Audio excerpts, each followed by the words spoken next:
Bon, un petit incident, c'est pas, on est signalé très souvent.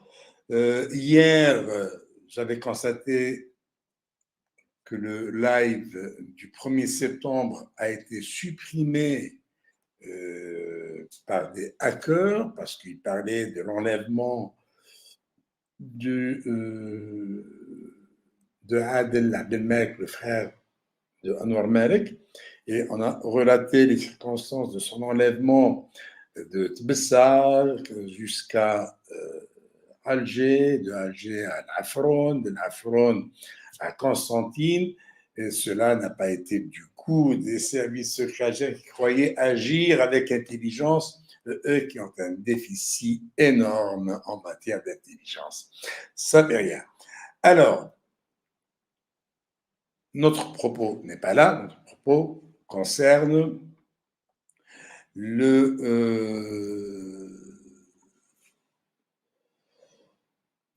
l'affaire des victimes des tirs des gardes-côtes algériens.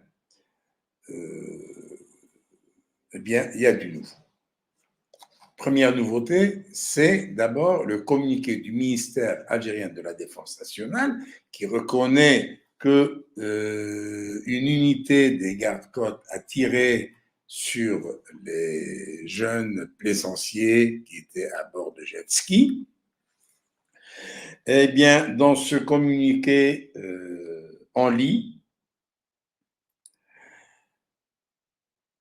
au cours d'une ronde de sécurité et d'inspection dans nos eaux territoriales, une unité des gardes-côtes de la 2e région militaire a fait face le lundi 29 août à 19h47 à 3 jet skis qui ont violé nos eaux territoriales, lit-on dans le communiqué.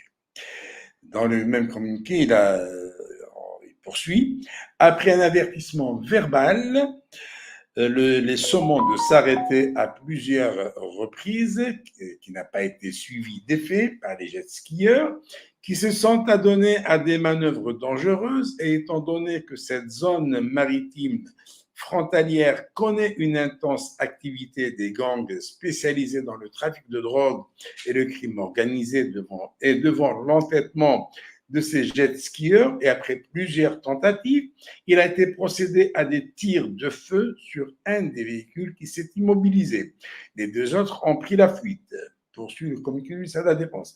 Plus loin, le même communiqué explique les circonstances de la découverte du corps de l'une des 2 victimes. Le mercredi 30 août 2023, lit-on aux environs de 17h, au cours d'une ronde des gardes-côtes, a été découvert un corps de sexe masculin non identifié, touché par balle.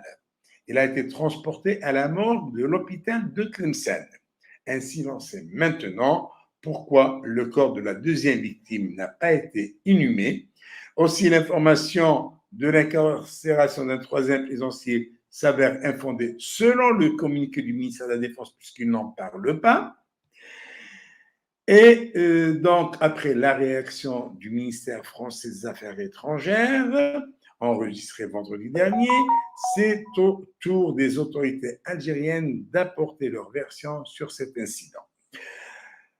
Reste à connaître maintenant la version officielle du côté marocain et surtout l'ouverture d'une enquête qui révélera à coup sûr toute la vérité sur la mort des 2 jeunes plaisanciers partis passer des vacances dans le pays de leurs parents. Voilà pour ce qu'il en est de la version algérienne. Maintenant, il y a du nouveau du côté des victimes. Il y a plainte de l'une des 2 victimes, comme vous le lisez dans le titre.